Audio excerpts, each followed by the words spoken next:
आइए जानते हैं बजरंगबली हनुमान जी की अद्भुत कहानियाँ।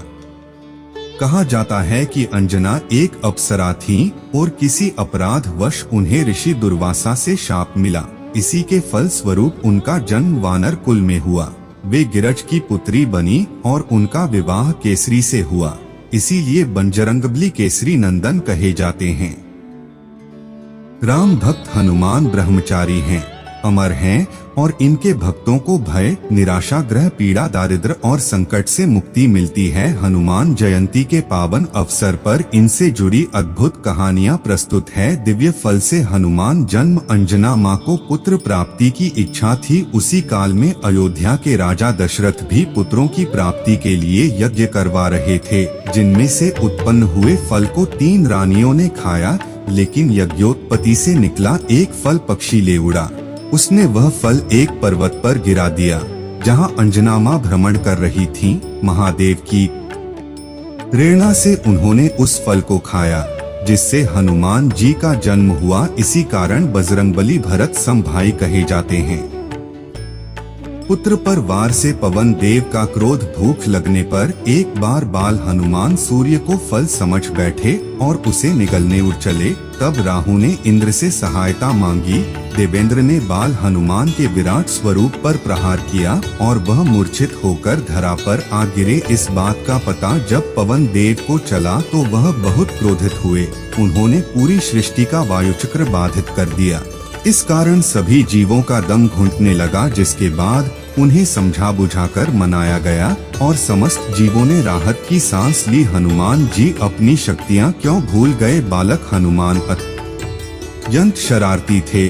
वह किसी भी बाग बगीचे में घुसकर उत्पात मचाते और फल खा लेते। शिव के अंश हनुमान को गदा कुबेर से मिली। इसके अलावा उन्हें कई देवताओं से दिव्यास्त्र और विद्याएं प्राप्त थी। उत्सुकता और चंचलता वश बाल हनुमान ऋषियों को खूब सताते। कभी वह उनकी लंगोट फाड़ देते तो कभी कमंडल का पानी गिराकर भाग जाते। एक बार अंगिरा और भृंग वंश के ऋषि तपस्या कर रहे थे, तब हनुमान ने उन्हें भी सताया। इसके फल स्वरूप उन्हें सारी शक्तियां भूल जाने का शाप मिला। फिर आगे चलकर मां सीता की खोज के अभियान के दौरान याद दिलाने पर उन्हें सारी शक्तियां वापस प्राप्त हो गई। हनुमान और उनके पुत्र मकरध्वज की गाथा। वीर हनुमान ब्रह्मचारी हैं, लेकिन रावण राम युद्ध के समय हनुमान का सामना पाताल लोक में मकरध्वज से हुआ। वह खुद को हनुमान पुत्र बता रहा था, जिससे बजरंगबली क्रोधित हुए। परंतु जब मकरध्वज ने तर्क दिया तो हनुमान जी उनकी बात से संतुष्ट हो गए। तर्क यह था कि पूर्व काल में हनुमान जब लंका दहन कर समुद्र के ऊपर से जा रहे थे, तब उनके शरीर का तापमान प्रचंड रूप से गर्म था। वह पसीने से तरबतर थे। उनके बदन से टपका पसीना एक मादा मगरमच्छ के मुंह में गिरा। उसी से मकरध्वज उत्पन्न हुआ। मृत्युदंड पाने के बाद भी हनुमान को राम जी मार न सके। नारद जी ने ऋषिगण की आवभगत करने का कार्यभार हनुमान जी को सौंपा, लेकिन इन सब में से राम के गुरु विश्वामित्र का सत्कार न करने को कहा। हनुमान जी इस रहस्य को समझ नहीं पाए, लेकिन उन्होंने नारद जी की आज्ञा का पूर्णतः पालन किया, जिसके फल स्वरूप विश्वामित्र क्रोधित हुए और राम को हनुमान को मृत्यु दंड देने को कहा। गुरु की आज्ञा से विवश राम अपने प्रिय हनुमान पर प्रहार करना शुरू करते हैं, लेकिन नारद जी ने कहा था कि हनुमान आप चिंता मुक्त होकर राम नाम का जाप करें, कुछ नहीं होगा। हनुमान जी ने इस आज्ञा का भी पालन किया। तब राम के ब्रह्मास्त्र समेत सारे अस्त्र विफल हो गए। यह सब देखकर गुरु विश्वामित्र ने राम से इस घटना का विस्तारण जाना और अंत में हनुमान जी पर से उनका क्रोध समाप्त हो गया और उन्होंने अपना आदेश वापस ले लिया। गदाधारी भीम का घमंड भी उतार दिया। श्री कृष्ण की कृपा छाया में 5 पांडव धर्म युद्ध लड़ने वाले थे, लेकिन उसके पहले उन्हें कौरवों ने खूब सताया। लाक्षागृह, वनवास और जुआ कपट इसी के हिस्से थे। वनवास के दौरान भीमसेन भाइयों से रूठकर घने जंगल की ओर भ्रमण करने निकल गए, जहां रास्ते में एक वृद्ध वानर अपनी पूंछ पसारे बैठा था। क्रोध में आग बबूले भीम ने पूंछ उठाने को कहा। तब निर्बल वानर ने थकान और अपनी असमर्थता का हवाला देकर भीम को ही यह कार्य कर देने को कहा। भीम ने खूब हाथ पैर मारे, लेकिन वानर की पूंछ टस से मस नहीं हुई। अंत में भीम को यह भास हुआ कि वह कोई दिव्यात्मा है। भीम ने दर्शन देने को कहा। तब हनुमान जी ने अपना असल रूप दिखाया और पांडव पक्ष को विजय का आशीर्वाद भी दिया। अर्जुन का अहंकार भी हनुमान जी ने तोड़ दिया। अर्जुन एक बार रामेश्वरम पहुँचे, जहाँ एक वानर श्री राम की भक्ति में लीन था। अपनी धनुर्विद्या के अहंकार में मग्न पार्थ ने बाण चलाया। तब हनुमान जी ने प्रकट होकर इस कृत्य का कारण पूछा, तो अर्जुन बोले कि श्री राम तो धनुर्धर थे, उन्हें पत्थरों के पुल की आवश्यकता क्या पड़ी, बाणों का ही पुल बना लेते, पूरी सेना त्वरित गति से लंका जा पहुंचती।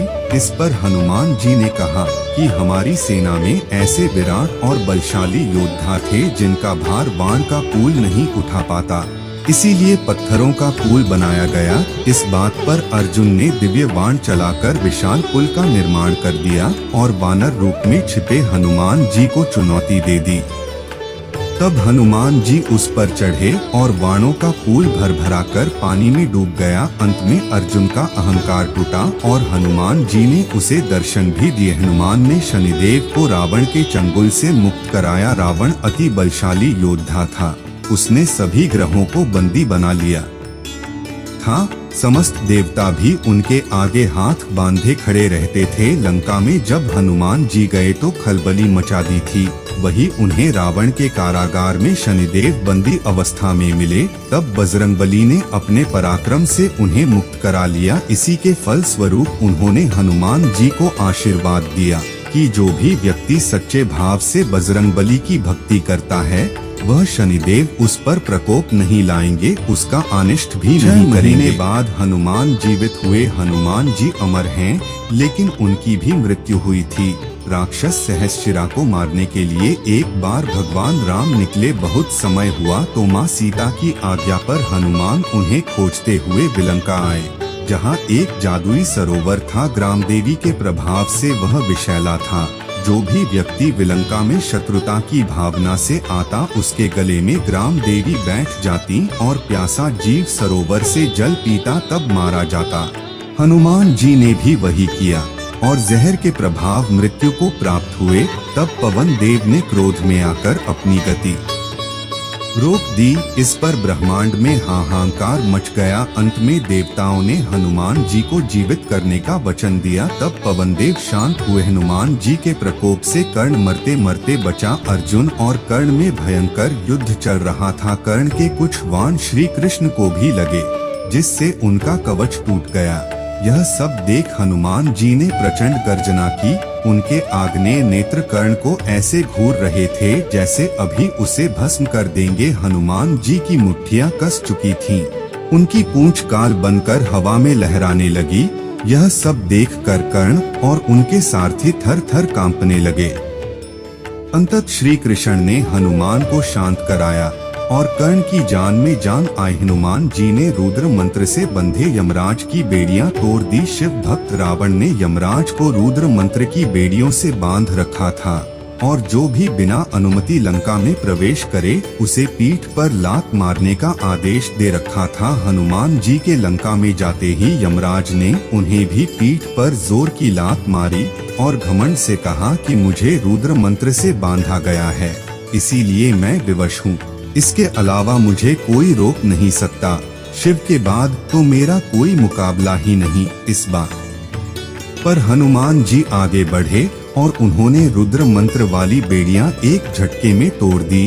यह देखकर यमराज का घमंड भी उतर गया।